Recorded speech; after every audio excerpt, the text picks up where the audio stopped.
ಮುಖ್ಯಸ್ಥರಾಗಿರ್ತಕ್ಕಂಥ ಶ್ರೀಮತಿ ಗೌರಿ ಸಾಸ್ತಾನ್ ಅವರೇ, ಕರ್ನಾಟಕ ಕಲಾದರ್ಶಿನಿಯ ಮುಖ್ಯಸ್ಥರಾಗಿರ್ತಕ್ಕಂಥ ಶ್ರೀನಿವಾಸ್ ಸಾಸ್ತಾನ್ ಅವರೇ, ಭಾಗವತರೇ, ಮೃದಂಗವಾದಕರೇ, ಎಲ್ಲ ಶಿಬಿರಾರ್ಥಿ ಬಂಧುಗಳೇ, ನಮಸ್ಕಾರ.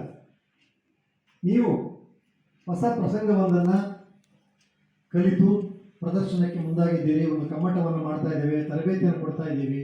ಅವರಿಗೆ ಕೆಲವು ವಿಚಾರವನ್ನು ತಿಳಿಸಬೇಕು ಅಂತ ಹೇಳಿ ನನ್ನನ್ನು ಕೋರಿಕೊಂಡರು. ಅದರ ಪ್ರಕಾರವಾಗಿ ನಾನು ಇಲ್ಲಿ ಬಂದಿದ್ದೇನೆ. ಈ ರೀತಿ ಕಲಿತು ಆಡುವುದು ಬೇರೆ, ಕಲಿಯುವ ಸಂದರ್ಭದಲ್ಲೇ ಅದರಲ್ಲಿರ್ತಕ್ಕಂಥ ವಿಶೇಷತೆಗಳೇನು, ಅದು ಯಾಕೆ ಬೇಕು ಅನ್ನೋದನ್ನು ತಿಳ್ಕೊಂಡಾಗ ನಿಮ್ಮ ಕಲಿಕೆಗೆ ಒಂದು ಅರ್ಥ ಬರ್ತದೆ. ಸುಮ್ಮನೆ ಇಲ್ಲಿರುವ ಹಿಮ್ಮೇಳದ ವಾದಕರು ಬಾರಿಸ್ತಾರೆ, ನಿಮ್ಗೆ ಯಾರೊಬ್ಬರು ಟ್ರೈನಿಂಗ್ ಕೊಡ್ತಾರೆ, ತರಬೇತಿ ಕೊಡ್ತಾರೆ, ನೀವು ಕುಡಿತೀರಿ, ಅದರ ಪ್ರದರ್ಶನ ಮಾಡ್ತೀರಿ, ಎಲ್ಲರೂ ಚಪ್ಪಾಳೆ ತರ್ತಾರೆ, ಮುಗಿದೋಗುತ್ತೆ. ಅದಲ್ಲ. ಅದಕ್ಕೆ ಹಿನ್ನೆಲೆ ಏನು, ಯಾತಕ್ಕೆ ಈ ಕಲೆ ಇದೆ, ಇದನ್ನು ಯಾಕೆ ನಾವು ಕಲಿತಾ ಇದ್ದೀವಿ, ಯಾಕೆ ಇದು ಪ್ರದರ್ಶನ ಬೇಕು, ಇದರಲ್ಲಿರುವ ವಿಶೇಷತೆ ಏನು ಅಂತ ತಿಳ್ಕೊಂಡು ಆಮೇಲೆ ನೀವು ಕಲೀಲಿಕ್ಕೆ ಕೊಟ್ಟರೆ ಹೆಚ್ಚು ಅರ್ಥಪೂರ್ಣವಾಗುತ್ತೆ. ಬರೇ ಕಲಿಯುವುದರಿಂದ ಉಪಯೋಗ ಇಲ್ಲ, ಕಲಿತು ಪ್ರದರ್ಶನವೂ ಮಾಡಬೇಕು, ಪ್ರದರ್ಶನ ಮಾಡುವವರು ಕಲಿಯಲೇಬೇಕು. ಎರಡೂ ಒಟ್ಟಿಗಿದ್ದರೆ ಮಾತ್ರ ಉಪಯೋಗ. ಈಜಾಡುವವರಿಗೆ ಸ್ವಾತಂತ್ರ್ಯ ಆದರೆ ಇದು ಇಳಿಯುವೆ ಮೊದಲು ನೀರಿನ ಆಳ ಎಷ್ಟು, ಈಗ ಹಾಕಬೇಕು, ಇದರಿಂದ ಏನೇನು ಅನುಕೂಲ ಇದೆ, ಇದರಿಂದ ಏನು ಸಂತೋಷ ಕೊಡ್ಬೋದು, ಈಜಿನಿಂದ ತೊಂದರೆಗಳನ್ನು ಹೇಗೆ ನಿವಾರಿಸಿಕೊಳ್ಬೋದು ಅನ್ನೋದನ್ನು ಅರ್ಥಕೊಂಡಾಗ ಆ ಈಜು ಕಲಿಯುವಿಕೆಗೆ ಒಂದು ಅರ್ಥ ಬರ್ತದೆ. ಇವತ್ತು ಏನು ನೀವು ಕಾರ್ಯಾಗಾರ ಇಟ್ಕೊಂಡಿದ್ದೀರಿ ಆ ಹಿನ್ನೆಲೆಯಿಂದ ರಚಿತವಾಗಿದೆ ಅಂತ ನಾನು ತಿಳ್ಕೊಂಡಿದ್ದೇನೆ. ಈಗ ಇವತ್ತು ನನಗೆ ಅವರು ಹೇಳಿದರು, ಮಾಯಾಪುರಿ ಮತ್ತು ವೀರಮಣಿ ಕಾಳಗ ಎನ್ನುವ ಎರಡು ಪ್ರಸಂಗಗಳ ವೀರರಸ ಪ್ರಚುರವಾಗಿರತಕ್ಕಂಥ ಘಟಗಳನ್ನು ಆಯ್ದು ಅದನ್ನು ಪ್ರದರ್ಶನ ಮಾಡಿ ತೋರಿಸಲಿಕ್ಕಿದ್ದೀರಿ ಅಂತ ಹೇಳಿದರು. ಇದಕ್ಕಿಂತ ಮೊದಲು ನಾನು ನಿಮಗೆ ಸ್ವಲ್ಪವಾಗಿ, ನೀವೆಲ್ಲ ಯಕ್ಷಗಾನದ ಬಗ್ಗೆ ಆಸಕ್ತಿ ಇರೋರು, ಕಲಿತವರು, ತಿಳಿದವರು, ಆದರೂ ಹೇಳಲಿಕ್ಕಿದೆ, ಇಷ್ಟಪಡ್ತೇನೆ. ಯಕ್ಷಗಾನ ಅಂತಕ್ಕಂಥದ್ದು ನಮ್ಮ ನಾಡಿನ ಒಂದು ದೊಡ್ಡ ಪಾರಂಪರಿಕವಾದಂಥ ಕಲೆ. ನಮ್ಮ ಹಿಂದಿನವರು ಸುಮಾರು 700-800 ವರ್ಷದಿಂದ ಇದನ್ನು ಆಡ್ಕೊಂಡು ಬಂದಿದ್ದಾರೆ, ಇದನ್ನು ಪ್ರದರ್ಶನ ಮಾಡ್ತಾ ಬಂದಿದ್ದಾರೆ. ಕೇವಲ ಕರಾವಳಿ ಮಲೆನಾಡಲ್ಲ, ಈ ಕಡೆಯಲ್ಲೂ ಕೂಡ ಇತ್ತಿದ್ದು ಮುಳ್ಳುಪಾಯ, ಘಟದಗೋರೆ, ಕೇಳಿಕೆ, ಮುಂತ ಬಯಲಾಟ, ದೊಡ್ಡ ಆಟ, ಕೃಷ್ಣ ಪಾರಿಜಾತ, ಸಂಖ್ಯಾಬಾಳ್ಯ, ಈ ಥರದ ನಾನಾ ಥರದ ಈ ಬಗೆಯ ಕಲೆಗಳು ನಮ್ಮ ಜನಜೀವನವನ್ನು ಉತ್ತಮಪಡಿಸ್ಕೊಂಡು ಬಂದಿದೆ, ನಮ್ಮ ಜನರಿಗೆ ಅನೇಕ ವಿಚಾರವನ್ನು ತಿಳಿಸಿದೆ. ಆದರೆ ನಮ್ಮ ಕಲೆ ಯಾವುದು, ಕೊಡವಲಪಾಯ ಅಂತ ಯಾರು ಈಗ ವಿದ್ವಾಂಸರು ಕರೀತಾರೆ, ಅಥವಾ ನಮ್ಮ ಕರಾವಳಿ ಹಾಗೂ ಮಲೆನಾಡಿನಲ್ಲಿರ್ತಕ್ಕಂಥ ಈ ಯಕ್ಷಗಾನ ಇದೆಯಲ್ಲ, ಇದರ ವೈಶಿಷ್ಟ್ಯ ಏನು ಕೇಳಿದರೆ, ಇದು ಕೇವಲ ಮನೋರಂಜನೆ ಅಲ್ಲ, ಮನೋರಂಜನೆಯ ಜೊತೆಯಲ್ಲಿ ಭಕ್ತಿ ಪ್ರಸಾರವನ್ನು ಮಾಡ್ತಾ, ಜನರಿಗೆ ಉತ್ತಮ ಜೀವನ ಮೌಲ್ಯವನ್ನು ಹೇಳ್ಕೊಡ್ತಾ, ಬದುಕನ್ನು ಸುಖವಾಗಿ ಹೇಗೆ ಸಾಗಿಸಬೇಕು ಅಂತಕ್ಕಂಥ ತಿಳಿಸಲಿಕ್ಕೆ ಇರುವಂತಹ ಒಂದು ಕಲಾ ಪ್ರಕಾರ. ಅದನ್ನೇ ನಮ್ಮದು ಶ್ರೀಮಂತವಾದ ಕಲೆ. ಮತ್ತು ಬೇರೆ ಮೂಡಲಪಾಯವೋ, ಘಟ್ಟದ ಕೋರೆಯೋ, ಕೇಳಿಕೆಯೋ ಇವರಿಗೆಲ್ಲ ಹೋಲಿಸಿ ನೋಡಿದಾಗ ನಮ್ಮದು ಹೆಚ್ಚು ಸಂಪದ್ಭರಿತವಾಗಿದೆ. ಯಾಕೆ ಕೇಳಿದರೆ, ಇಲ್ಲಿನ ವೇಷಭೂಷಣ ಆಗಿರ್ಬೋದು, ಇಲ್ಲಿನ ಮಾತುಗಾರಿಕೆ ಆಗಿರ್ಬೋದು, ಇಲ್ಲಿ ಹಾಕ್ಕೊಳ್ತಕ್ಕಂಥ ಬಣ್ಣ ಆಗಿರ್ಬೋದು, ಇಲ್ಲಿ ಕುಣಿತಕ್ಕಂಥ ನರ್ತನವಾಗಿರ್ಬೋದು, ಎಲ್ಲದರಲ್ಲೊಂದು ವಿಶಿಷ್ಟತೆ ಇದೆ. ಇದು ನಮ್ಮ ಭಾಗ್ಯ. ಅತ್ಯಂತ ಶ್ರೀಮಂತವಾದ ಕಲೆ. ಬೇರೆ ಎಲ್ಲ ಕಲೆಗೆ ಹೋಲಿಸಿದರೆ ನಮ್ಮ ಕಲೆ ಅತ್ಯಂತ ಶ್ರೀಮಂತವಾದ. ನಾನು ಕೊಚ್ಚಿಕೊಳ್ಳಿಕ್ಕೆ ಹೇಳ್ತಾ ಇಲ್ಲ. ಯಕ್ಷಗಾನವನ್ನು ನೋಡಿದಂಥ ಬೇರೆಯವರು ಕೂಡ, ವಿದೇಶಿಗರು ಕೂಡ, ಬೇರೆ ಕಲಾವಿದರು ಕೂಡ ಈ ಕಲೆಯನ್ನು ಹೊಗಳಿದ್ದಾರೆ. ಇಂಥ ಒಂದು ಸಂಪತ್ತನ್ನು ನಾವು ಉಳಿಸ್ಕೊಳ್ಬೇಕು. ಅದಕ್ಕೆ ಏನು ಮಹಿಳೆಯರು ನೀವಿದ್ದೀರಿ, ಶಿಬಿರಾರ್ಥಿಗಳಿದ್ದೀರಿ, ನೀವು ಮುಂದುವರಿದಿರಲ್ಲ, ನಿಜವಾಗ್ಲೂ ಮೆಚ್ಚಬೇಕು. ಯಾಕೆಂದರೆ ಈ ಕಲೆಯನ್ನು ಮುಂದೆ ಬೆಳೆಸ್ಕೊಂಡು ಹೋಗಬೇಕಾದವರು ನೀವೇನೇ. ನಿಮ್ಮ ಶಕ್ತಿಯ ಆಧಾರದ ಮೇಲೆ ಮತ್ತು ಕಲೆ ಮುಂದೆ ಹೋಗುತ್ತೆ. ನಿಮ್ಮಂಥ ಅನೇಕ ಜನ ಯಾರು ವಿದ್ಯಾವಂತರಿದ್ದೀರಿ, ಯುವಕರಿದ್ದೀರಿ ಅಥವಾ ಯುವತಿಯರಿದ್ದೀರಿ, ನೀವೆಲ್ಲ ಇದನ್ನು ಕಲಿತರೆ ಇದು ಮುಂದುವರಿತದೆ. ಇಲ್ಲದೇ ಏನಾಗುತ್ತೆ, ಇವತ್ತಿನ ಈ ಒಂದು ದೊಡ್ಡ ಟಿ ವಿಯೋ ಮತ್ತೊಂದು ಈ ಗಲಾಟೆಯಲ್ಲಿ ನಮ್ಮ ಕಲೆ ಹಾಗೆ ಇಲ್ಲದಂತಾಗುತ್ತೆ. ಹಾಗಾಗಬಾರ್ದು. ಅದು ಬೆಳಿಬೇಕಾದ್ರೆ ವಿದ್ಯಾವಂತರು ಇದನ್ನು ಉರುಳಿಸ್ಕೊಂಡು ಹೋಗಬೇಕು. ಇದಿಷ್ಟು ಪ್ರಾರಂಭಿಕವಾಗಿ ಹೇಳಿದೆ. ಈಗ ವಿಷಯಕ್ಕೆ ಬರೋಣ. ಏನಿದು ಪ್ರಸಂಗ ಅಂತಂದರೆ, ಪ್ರಸಂಗ ಅಂತಕ್ಕಂಥದ್ದು ಒಬ್ಬ ಕವಿ ಸುಮಾರು 300-400 ಪದ್ಯಗಳನ್ನು ಒಂದು ಘಟನೆಯನ್ನು, ಪ್ರಸಂಗ ಅನ್ನೋದು ಘಟನೆ ಅಂತ ಅರ್ಥ, ಒಂದು ಘಟನೆಯನ್ನು ಆಧರಿಸಿ ಬರೀತಾನೆ. ಹೆಚ್ಚಾಗಿ ರಾಮಾಯಣ, ಮಹಾಭಾರತ, ಭಾಗವತ, ಪುರಾಣ ಅಂತರ್ಗತವಾಗಿರ್ತಕ್ಕಂಥ ಘಟನೆಗಳನ್ನು ಆರಿಸಿಕೊಂಡು ಆ ಘಟನೆಯನ್ನು ಒಬ್ಬ ಕವಿಯಾದವನು 300-400 ಪದ್ಯದಲ್ಲಿ ಬರೀತಾನೆ. ಆ ಪದ್ಯವನ್ನು ಅದು ಒಂದು ಕಿರು ಕಾವ್ಯದ ರೂಪಕ. ಈಗ ಹೇಗೆ ಕುಮಾರವ್ಯಾಸನ ಗದಗು ಭಾರತವೋ, ಲಕ್ಷ್ಮೀಶನ ಜೈಮಿನಿ ಭಾರತವೋ, ತೊರವೆ ನರಹರಿಯ ರಾಮಾಯಣವೋ ಇದ್ದ ಹಾಗೇನೆ ಇದು ಕೂಡ ಒಂದು ಕಿರು ಕಾವ್ಯ ರೂಪಕ. ಅವರೆಲ್ಲ ಅದನ್ನು ಬರೇ ಗಮಕ ವಾಚನ ಮಾಡ್ತಾರೆ, ಅದನ್ನು ವ್ಯಾಖ್ಯಾನ ಮಾಡ್ತಾರೆ, ಅದು ಓದ್ತಾರೆ, ತಿಳ್ಕೊಳ್ತಾರೆ. ನಮ್ಮ ಕಿರುಕಾವ್ಯ ಇದೆಯಲ್ಲ, ಇದನ್ನು ಬರೆದಂಥ ಕವಿ ಪ್ರಸಂಗಕಾರ ಏನು ಮಾಡ್ತಾನೆ, ಒಂದಷ್ಟು ಜನ ಮೇಳದವರು ಅಂತ ಇರ್ತಾರೆ, ಅವ್ರಿಗೆ ಕೊಡ್ತಾನೆ. ಆ ಮೇಳದಲ್ಲಿ ಒಬ್ಬ ಭಾಗವತ ಅಂತ ಇರ್ತಾನೆ, ಒಬ್ಬ ಮೃದಂಗದವರು ಇರ್ತಾರೆ, ಅವರೆಲ್ಲ ಹಿಮ್ಮೇಳವಾಗಿರ್ತಾರೆ. ಮುಂದೊಂದಷ್ಟು ಜನ ಕಲಾವಿದಿರ್ತಾರೆ, ಅವರು ಕುಣಿತಾರೆ, ಅದನ್ನು ಪ್ರದರ್ಶನ ವ್ಯಕ್ತಪಡಿಸ್ತಾರೆ. ಆ ಮೂಲಕ ಆ ಕಾವ್ಯದಲ್ಲಿ ಹೇಳಿರ್ತಕ್ಕಂಥ, ಆ ಪ್ರಸಂಗದಲ್ಲಿ ಹೇಳಿರ್ತಕ್ಕಂಥ ಏನು ವಿಚಾರ ಇದೆ ಅದನ್ನು ಜನರಿಗೆ ತಿಳಿದುಪಡಿಸಲಿಕ್ಕಾಗ್ತದೆ. ಹೀಗೆ ಪ್ರಸಂಗ ಬಂತು. ಮೊದಲಿಗೆ ಸುಮಾರು 1350ರಲ್ಲಿ ರಚನೆಯಾಗಿರ್ತಕ್ಕಂಥ ಆದಿಪರ್ವ ಅಂತಕ್ಕಂಥ ಒಂದು ಪ್ರಸಂಗ ಬಂತು. ಅಂದರೆ ಅಲ್ಲಿಂದ ಇಲ್ಲಿವರೆಗೂ ಪ್ರಸಂಗಗಳಿವೆ. ಸುಮಾರು 5000 ಪ್ರಸಂಗಗಳಿವೆ. ಇದನ್ನು ಸುಮಾರು 1000 ಜನ ಹತ್ರ ಅದಕ್ಕಿಂತ ಜಾಸ್ತಿ ಇದ್ದಿರ್ಬೋದು ಫಸ್ಟ್ ಕವಿಗಳು ಬರೆದಿದ್ದಾರೆ. ಈ ಪ್ರಸಂಗಗಳಲ್ಲಿ ರಾಮಾಯಣದ್ದು ಹತ್ರ ಸುಮಾರು 700-800 ಇದೆ. ಭಾರತದ್ದು ಸುಮಾರು 3000 ಪ್ರಸಂಗಗಳಿವೆ. ಬೇರೆ ಬೇರೆ ಪುರಾಣಗಳಿದೆ. ಆಮೇಲೆ ಇತ್ತೀಚೆಗೆ ಸಾಮಾಜಿಕ, ಕಾಲ್ಪನಿಕ, ಬೇರೆ ಬೇರೆ ಪ್ರಸಂಗ ಮಾದರಿಗಳೆಲ್ಲ ಬಂದಿವೆ. ಹೀಗೆ ಪ್ರಸಂಗದ ವೈವಿಧ್ಯಗಳಿವೆ. ಈ ವಸ್ತು ವೈವಿಧ್ಯ ಇದ್ದರೂ ಕೂಡ ರಾಮಾಯಣ ಮತ್ತು ಮಹಾಭಾರತ ಪ್ರಸಂಗಗಳು ಅಂತಕ್ಕಂಥದ್ದು ಯಾವತ್ತೂ ಕೂಡ ಜನರನ್ನು ರಂಜಿಸಿಕೊಂಡು ಬಂದಿದೆ. ಆದಿಪರ್ವ ಅಂತಕ್ಕಂಥ ಮಹಾಭಾರತ ಸಂಬಂಧಪಟ್ಟದ್ದು. ಅದು 1350 ನಂತರ ರಾಮಾಯಣ ಪ್ರಸಂಗಗಳು ಸಾಕಷ್ಟು ಬಂದವು. ರಾಮಾಯಣ ಪ್ರಸಂಗ ಬರೆದವರಲ್ಲಿ ಪಾರ್ಥಿಸುಬ್ಬ ಅಂತಕ್ಕಂಥವರು ಮೊದಲನೆಯವರು. ಆತ ಸುಮಾರು ರಾಮಪಟ್ಟಾಭಿಷೇಕದವರೆಗೂ ಕೂಡ ಪ್ರಸಂಗಗಳನ್ನು ಬರೆದಿದ್ದಾರೆ, ಪ್ರಾರಂಭದಿಂದ ಹಿಡಿದು ಅಲ್ಲಿವರೆಗೆ. ಆ ಪ್ರಸಂಗಗಳು ಅತ್ಯಂತ ಸಾಹಿತ್ಯಿಕವಾಗಿ ಶ್ರೀಮಂತವಾಗಿರ್ತಕ್ಕಂಥ ಪ್ರಸಂಗಗಳು. ಅವರು ಮಾತ್ರ ಅಲ್ಲದೆ ಬೇರೆ ಬೇರೆ ಸಾಕಷ್ಟು ಜನ ಕವಿಗಳು ರಾಮಾಯಣವನ್ನು ಆಧರಿಸಿ ಪ್ರಸಂಗಗಳನ್ನು ಬರೆದಿದ್ದಾರೆ. ನೀವು ಇವತ್ತೇನು ಆಡಲಿಕ್ಕಿದ್ದೀರಿ ಅಥವಾ ಏನು ಕಲಿಲಿಕ್ಕಿದ್ದೀರಿ ಅದು ಪದ್ಮಪುರಾಣ ಅಂತರ್ಗತವಾದಂಥ ಒಂದು ರಾಮಾಯಣದ ಕಥೆ. ಇದು ಒಂದು ವಿಷಯ ತಿಳ್ಕೊಳ್ಳಿ. ರಾಮಾಯಣ ವಾಲ್ಮೀಕಿ ಹೇಳಿದಂಥ ರಾಮಾಯಣ ಇವತ್ತು ಎಷ್ಟು ದೊಡ್ಡದಾಗಿದೆ ಅಂದರೆ ಕೇವಲ ಭಾರತ ಅಲ್ಲ, ನೀವು ಇಂಡೋನೇಷ್ಯಾಕ್ಕೆ ಹೋಗಿ ಅಲ್ಲಿ ರಾಮನ ಒಂದು ದೇವಸ್ಥಾನ ಇದೆ. ಅದೇ ಜಗತ್ತಿನ 500 ಎಕರೆ ಜಾಗದಲ್ಲಿರ್ತಕ್ಕಂಥ ರಾಮವಾಟಿಕಂ ಅಂತಕ್ಕಂಥ ದೊಡ್ಡ ದೇವಸ್ಥಾನ. ಅದು ಅಂದರೆ ರಾಮಾಯಣ ಆ ಎಲ್ಲ ದೇಶಗಳಿತ್ತು. ಬರ್ಮಾದಲ್ಲಿತ್ತು, ಇಂಡೋನೇಷ್ಯಾ, ಜಾವಾ, ಬಾಲಿ, ಅಲ್ಲೆಲ್ಲ ಕೂಡ ರಾಮಾಯಣದ ಕತೆ ಇವತ್ತಿಗೂ ಕೂಡ. ಮಲೇಷ್ಯಾದಲ್ಲಿ ಮುಸ್ಲಿಂ ಕಂಟ್ರಿ, ಆದರೆ ನೀವು ಮೂಡುಬಿದಿರೆಯಲ್ಲಿ ಇವರು ನಮ್ಮ ಮೋಹನ್ ಆಳ್ವರು ವಿರಾಸತ್ ಮಾಡ್ತಾರೆ. ಆವಾಗ ಅಲ್ಲಿಂದ ಕರೆಸ್ತಾರೆ. ಏನು ಕರೆಸ್ತಾರೆ, ಆ ಮುಸ್ಲಿಂ ಜನ ರಾಮಾಯಣದ ಕಥೆಯನ್ನು, ರಾಮನ ಇದನ್ನು ಪ್ರದರ್ಶನ ಮಾಡಿ ತೋರಿಸ್ತಾರೆ. ಅಂದರೆ ರಾಮಾಯಣದ ಮಹತ್ವ ತಿಳ್ಕೊಳ್ಳಿ ನೀವು. ಅವರಿಗೆ ಧರ್ಮ ಬೇರೆ, ಆದರೆ ಸಂಸ್ಕೃತಿ ರಾಮಾಯಣ. ಅದನ್ನು ಇವತ್ತಿಗೂ ಕೂಡ ನಾನೇ ನೋಡಿದ್ದೀನಿ. 2011ರಲ್ಲಿ ಪ್ರತಿ ಒಂದು 2-3 ವರ್ಷಕ್ಕೊಂದ್ಸರಿ ಅವ್ರನ್ನ ಕರೆಸ್ತಾರೆ. ಕರೆಸಿ ರಾಮಾಯಣದ ಕಥೆಯನ್ನು ಅವರು ನರ್ತನ ಮಾಡಿ ಅದನ್ನು ನಮ್ಮ ಯಕ್ಷಗಾನ ರೀತಿಯಲ್ಲೇ ಒಂದು ಬ್ಯಾಲೆ ರೂಪದಲ್ಲಿರ್ತಕ್ಕಂಥ ನರ್ತನ, ಅಲ್ಲಿ ಪಾರಂಪರಿಕವಾದ ನೃತ್ಯ ಅದನ್ನು ಮಾಡಿ ತೋರಿಸ್ತಾರೆ. ಅದರ ಅರ್ಥ ಏನಂದರೆ ರಾಮಾಯಣ ಅಷ್ಟು ಶಕ್ತಿಶಾಲಿ.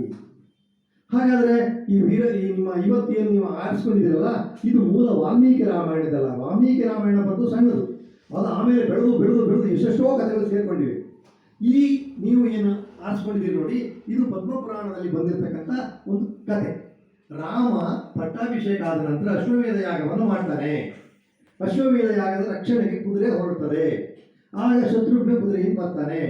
ಅದೇ ಮುಂದೆ ಲವಕುಶರ ಕಾಳಗ ಅಂತಕ್ಕಂಥದ್ದು ಮುಂದೆ ಬರೋದು ನೀವು ಕೇಳ್ಕೊಂಡಿದ್ದೀರಿ. ಅದು ಇದು ಕೇಳಿಲ್ಲ. ವೀರಮಣಿ ಕಾಳಗ ಅಥವಾ ಮಾಯಾಪುರಿ ಅಂತ ಏನು ಹೇಳ್ತಾರಲ್ಲ, ಈ ಕಥೆಯನ್ನು ಪದ್ಮಪುರಾಣದಲ್ಲಿ ಹೇಳಿದ್ದನ್ನು ಹಲಸಿನಹಳ್ಳಿ ನರಸಿಂಹಶಾಸ್ತ್ರಿ ಅಂತಕ್ಕಂಥವ್ರು ಸುಮಾರು ಒಂದು 150 ವರ್ಷದ ಕೆಳಗೆ, 180 ವರ್ಷದ ಕೆಳಗೆ ತೀರ್ಥಹಳ್ಳಿಯವರು ಅವರು ಇದನ್ನು ಬರೆದರು.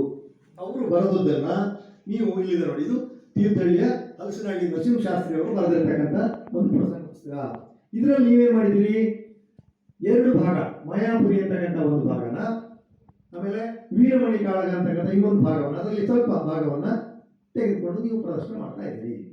ಈ ಕಥೆಗಳು ಏನದು ನಿಮ್ಗೆ ಅನ್ಬೋದು, ಇದು ರಾಮಾಯಣದಾದರೆ ಯಾಕೆ ಪದ್ಮಪುರಾಣವು ಕೂಡ ರಾಮಾಯಣದ ಅಶ್ವಮೇಧದ ಕಥೆಯನ್ನು ಹೇಳ್ತಕ್ಕಂಥ ಭಾಗ. ಅದು ನಮ್ಮ ಕನ್ನಡದಲ್ಲಿ ಈ ಕತೆ ಜೈಮಿನಿಯಲ್ಲಿ ಸ್ವಲ್ಪ ಮಟ್ಟಿಗೆ ಬರ್ತದೆ. ಜೈಮಿನಿ ಭಾರತವನ್ನು ಬರೆದಿರ್ತಕ್ಕಂಥ ಲಕ್ಷ್ಮೀಶ ಕವಿ, ಅವನು ಚಿಕ್ಕಮಗಳೂರಿನವನು, ದೇವನೂರಿನವನು, ಅವನ ಭಾಗದಲ್ಲಿ ಸ್ವಲ್ಪ ಬರ್ತದೆ. ಆದರೆ ನಮ್ಮ ಪ್ರಸಂಗಕಾರರು ಹಲಸಿನಹಳ್ಳಿ ನರಸಿಂಹಶಾಸ್ತ್ರಿಗಳು ಸಂಪೂರ್ಣ ಪದ್ಮಪುರಾಣವನ್ನೇ ಆಧರಿಸಿ ಅದನ್ನೇ ಕಥೆಯಾಗಿ ಬರೆದಿದ್ದಾರೆ. ಇದಿಷ್ಟು ಹಿನ್ನೆಲೆಯಲ್ಲಿ ಇಟ್ಕೊಳ್ಳಿ. ಈಗ ನಾವು ನಮ್ಮ ಗೌರಿ ಶಾಸ್ತ್ರ ಅವ್ರು ಹೇಳಿದಾಗೆ ವಿಷಯಕ್ಕೆ ಬರ್ತೇನೆ ನಾನು. ಇದಿಷ್ಟು ಪೀಠಿಗೆ ಭಾಗ. ಈಗ ಹೇಗೆ ಪೂರ್ವರಂಗ ಅಂತೀರಲ್ಲ, ಆ ರೀತಿ ಪೀಠಿಗೆ ಇದಿಷ್ಟು ತಿಳ್ಕೊಳ್ಳಿ.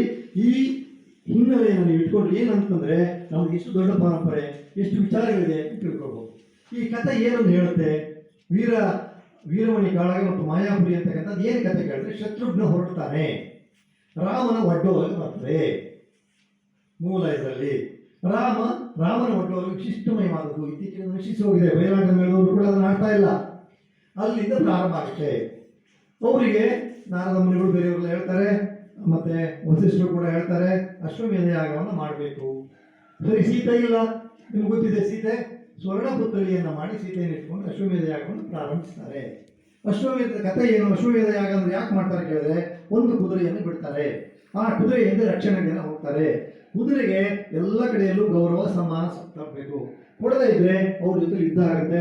ಯುದ್ಧ ಮಾಡಿ ಅವ್ರನ್ನ ಗೆದ್ದು ಅವರಿಂದ ಕಪ್ಪ ಕಾಣಿಕೆ ತಗೊಂಡು ಬಂದು ಆಮೇಲೆ ಅಶ್ವಮೇಧ ಯಾಗ ಮಾಡ್ತಾರೆ. ಇದು ರಾಮಾಯಣದಲ್ಲೂ ಬರ್ತದೆ, ಮಹಾಭಾರತದಲ್ಲೂ ಬರ್ತದೆ.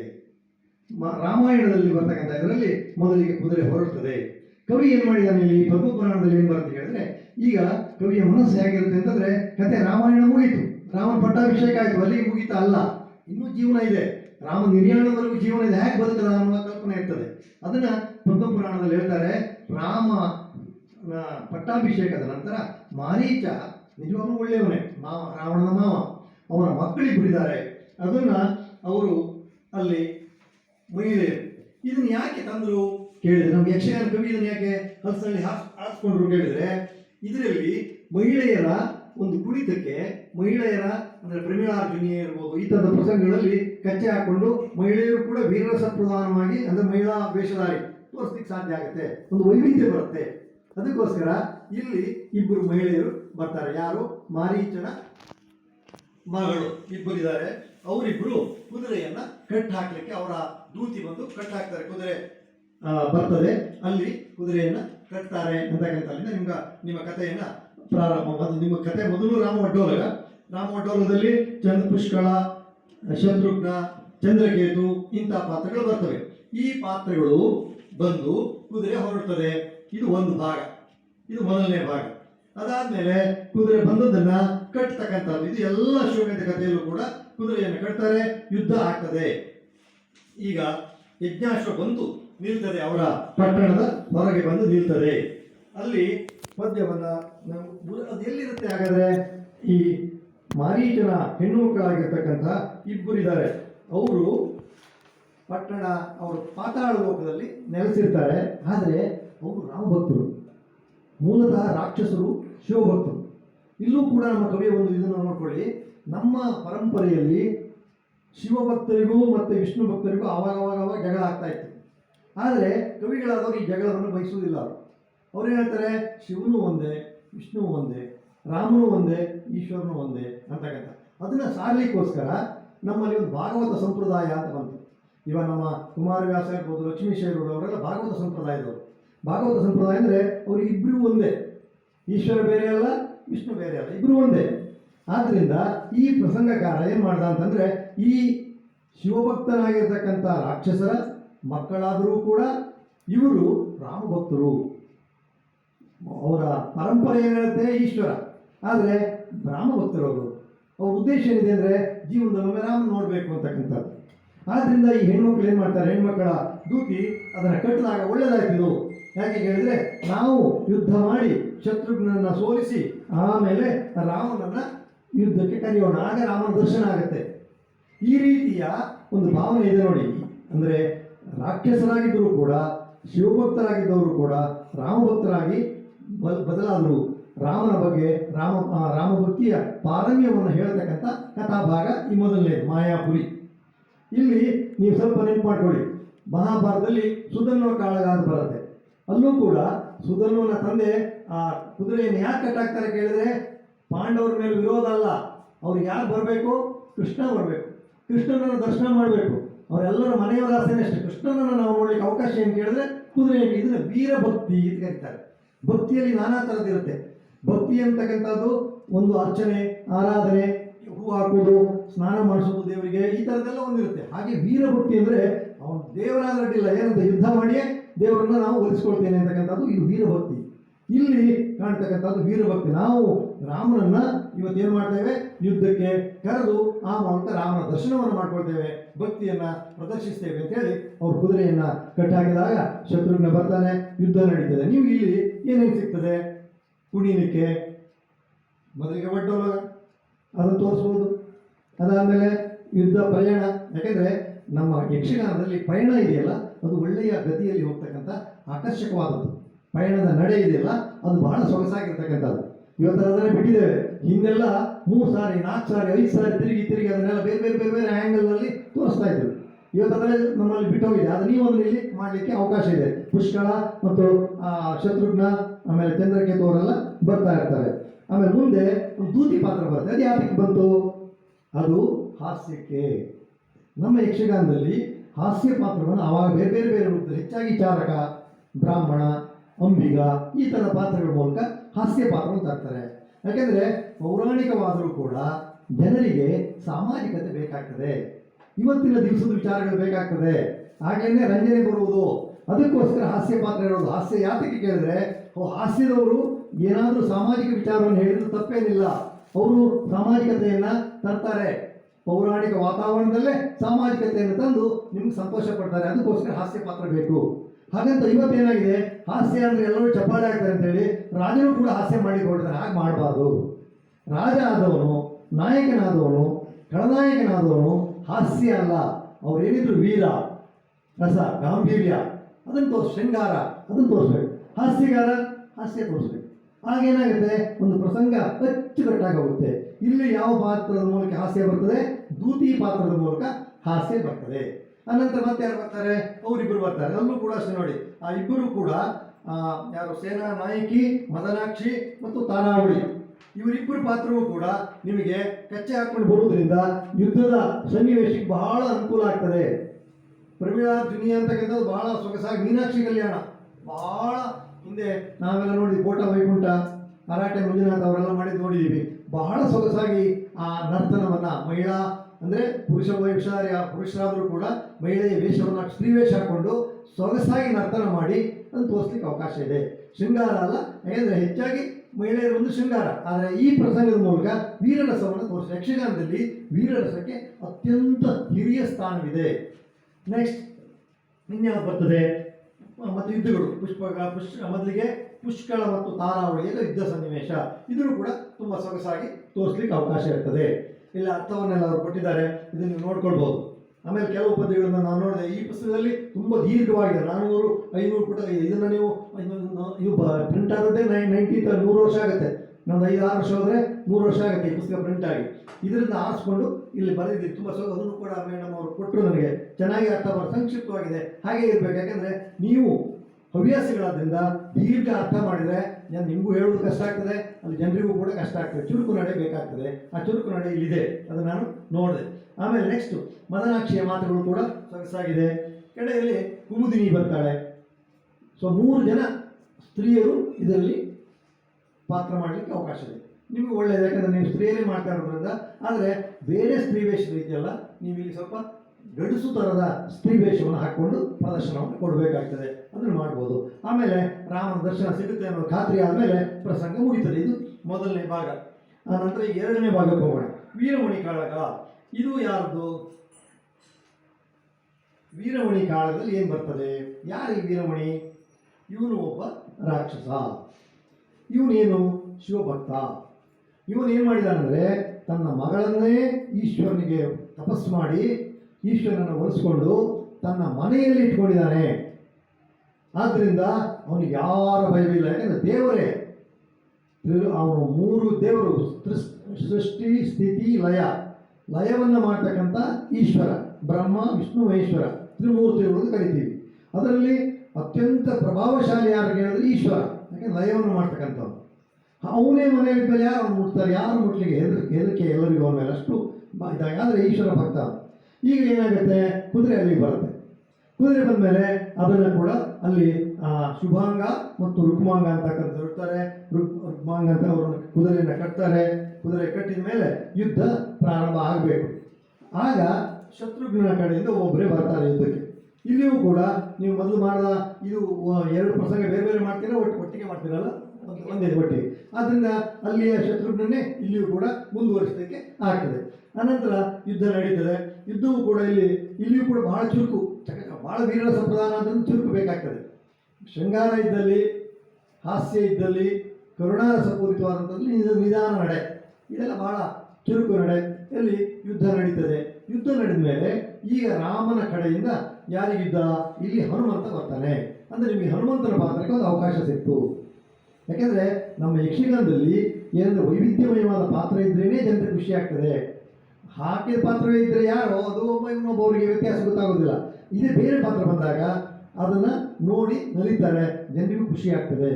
ಕುಮಟಾ ಗೋವಿಂದ ನಾಯಕ ಅಂತಂದ್ರು ಭಾಳ ಸೊಗಸಾದ ಹನುಮಂತನ ಮಾಡ್ತಕ್ಕಂಥವ್ರು ಭಾಳ ಅದರಲ್ಲಿ ಒಂದು ಚಾಪನ್ನು ಒತ್ತಿ ಹೋಗ್ಬಿಟ್ಟಿದ್ದಾರೆ. ಈಗ ಇಲ್ಲಿ ಒಬ್ಬ ಹನುಮಂತನ ಪಾತ್ರ ನಿಮಗೆ ಅವಕಾಶ ಇದೆ. ಆಮೇಲೆ ಇನ್ನೇನಿದೆ, ಈಶ್ವರ. ಬೇರೆ ವೇಷ ಇದ್ದಾಗೆಲ್ಲ ಈಶ್ವರನ ವೇಷ ಒಂದು ರೀತಿಯಲ್ಲಿ ಭಿನ್ನವಾಗಿರ್ತದೆ. ಅದು ಬರಿ ಮೈಯಲ್ಲಿ ಬರಬಾರ್ದು, ಅದಕ್ಕೂ ಕೂಡ ತಲೆ ಮುಡಿಯೆಲ್ಲ ಕಟ್ಟಿ ಅದಕ್ಕೂ ಕಿರೀಟ ಎಲ್ಲ ಕಟ್ಕೊಂಡು ಬಂದರೆ ಈಶ್ವರನು ಕೂಡ ಅವನು ಹಾವು ಗೀವು ಎಲ್ಲ ಇದ್ದು ನೋಡೋರಿಗೆ ಭಾಳ ಸೊಗಸಾಗಿರ್ತಕ್ಕಂಥ ಪಾತ್ರ. ಇಲ್ಲಿ ಅದಕ್ಕೂ ಕೂಡ ಅವಕಾಶ ಇದೆ. ಹನುಮಂತನಿಗೂ ಮತ್ತು ಈಶ್ವರನಿಗೂ ಯುದ್ಧ ನಡೀತದೆ. ಯುದ್ಧ ನಡೆದು ಆಗ ಅನ್ಕೋತಾರೆ ಇದು ಯುದ್ಧ ಮುಗಿಯೋದು ಯುದ್ಧ. ಯಾಕೆಂದರೆ ಅವನು ಶಕ್ತಿಶಾಲಿ, ಇವನು ಶಕ್ತಿಶಾಲಿ. ಹನುಮಂತ ಏನು ಸಾಮಾನ್ಯದವನಲ್ಲ. ಹನುಮಂತನ ಪಾತ್ರ ಇದೆಯಲ್ಲ ಎಷ್ಟು ದೊಡ್ಡದು ಅಂತಂದರೆ, ನಮ್ಮ ಮನಸ್ಸಿಗೆ ಹನುಮಂತ ಒಬ್ಬ ಸೇವಕ ಅಂತ, ಅವನೇ ರಾಮ ಸೇವಕ, ರಾಮದೂತ ಅಂತ. ಆದರೆ ಹನುಮಂತನಷ್ಟು ಶಕ್ತಿಶಾಲಿ ಯಾರೂ ಇಲ್ಲ. ಅಷ್ಟು.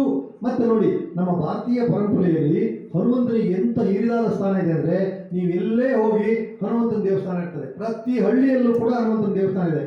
ಉತ್ತರ ಭಾರತ ಇರ್ಬೋದು, ದಕ್ಷಿಣ ಭಾರತ ಇರ್ಬೋದು, ಪಶ್ಚಿಮ ಇರ್ಬೋದು, ಪೂರ್ವ ಇರ್ಬೋದು, ಎಲ್ಲಿ ಹೋದರೂ ಕೂಡ ಹನುಮಂತನ ದೇವಸ್ಥಾನ ಇದ್ದೇ ಇರುತ್ತೆ. ಹನುಮಂತ ಅಷ್ಟು ಶಕ್ತಿಶಾಲಿ. ನಮ್ಮ ಜನರಿಗೆ, ಭಾರತೀಯರಿಗೆ ಹನುಮಂತ ಮೊದಲು ಅಷ್ಟಿರಲಿಲ್ಲ.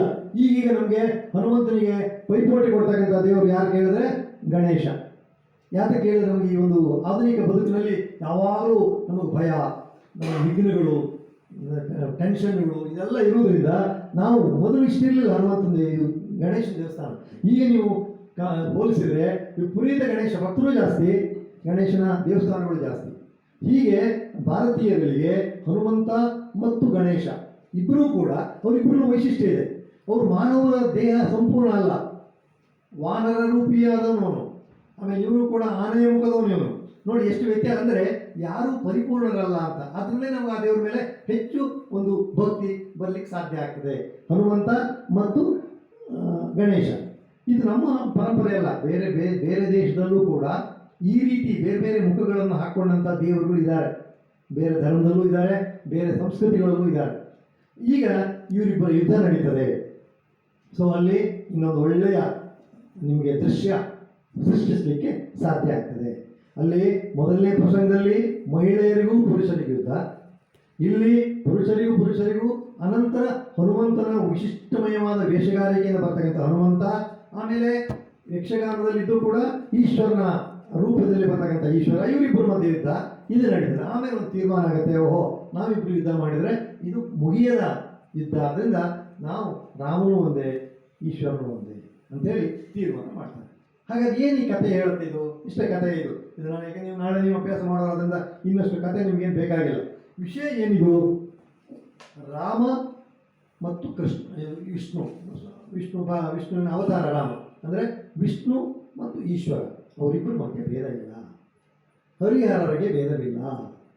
ಇದನ್ನೇ ಎಷ್ಟೊಂದು ಕಥೆಗಳಿದೆ, ಎಷ್ಟೊಂದು ನಮ್ಮ ಕರ್ನಾಟಕದಲ್ಲಂತೂ ಸಾಕಷ್ಟು ಕಡೆ ಇದೆ. ಹರಿಹರ ಅಂತ ಊರಿದೆ, ಕೇಳಿದಿರಲ್ಲ, ದೊಡ್ಡ ದೇವಸ್ಥಾನ, ಬಹಳ ಪ್ರಸಿದ್ಧವಾದ ದೇವಸ್ಥಾನ ಇದೆ, ತುಂಬ ಚೆನ್ನಾಗಿದೆ ನೋಡಿ, ಒಳ್ಳೆಯ ದೇವಸ್ಥಾನ ಅದು. ಆರ್ಕಿಯಾಲಜಿಕಲಿ ಬಹಳ ಫೇಮಸ್ ಆಗಿರ್ತಕ್ಕಂಥದ್ದು.